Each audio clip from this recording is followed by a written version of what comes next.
Bentornati e bentrovati a tutti a Storia, il programma che tutti i giorni cerca di raccontarvi la storia dell'Occidente, cercando di trovare in quella storia, raccontando in quella storia la nostra storia personale.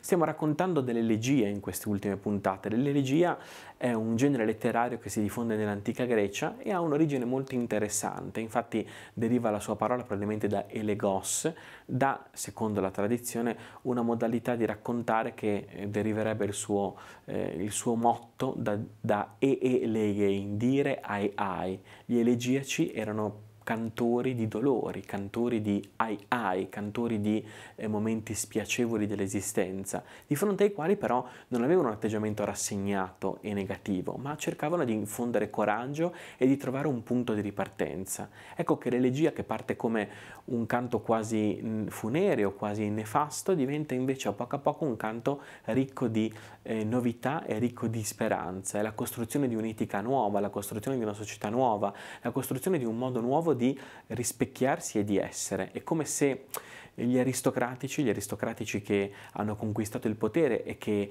l'hanno sottratto ai grandi re, adesso si sentissero insidiati dai nuovi ceti commerciali e mercantili che via via li vanno sostituendo nelle grandi città. E allora si riuniscono nei simposi, nelle eterie e cercano di trovare un nuovo fondamento alla loro società. Ecco, l'elegia è il tentativo di far ripartire una società che gli aristocratici stessi giudicavano profondamente in crisi. E allora questo dire ai ai era un modo per far ripartire gli uomini dall'esperienza più comune e più, come dire, essenziale della vita umana, che era l'esperienza del dolore, delle cose che non vanno come devono andare. Ecco, loro dicono, di fronte al dolore, di fronte alle cose che non vanno come devono andare, l'uomo deve reagire, non deve dire soltanto ai ai, ma deve provare a costruire qualcosa di nuovo. E questo è il tentativo che propongono gli elegiaci, che ha un che di contemporaneo, il tentativo di costruire qualcosa di nuovo che possa essere una speranza, un punto di partenza per tutti gli uomini. A partire da questo racconteremo domani, ancora meglio, ancora qui, ancora storie, che cos'è un'elegia.